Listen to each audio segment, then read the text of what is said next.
Next video में आपड़ी कि लिपालुपी कर चौरा को कलर करी आम प्रिपरेसन लग पड़ी जह्नी ओषा।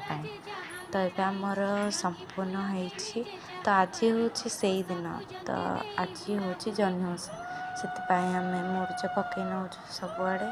तो ये आम जह्नी ओषा करमती देखु ये भिडियो आपण मानक जदि भिडियोटी भल लगी निश्चय कमेंट करेंगे आउ को मान सब जह्नी ओषा कर निश्चय कमेंट करेंगे।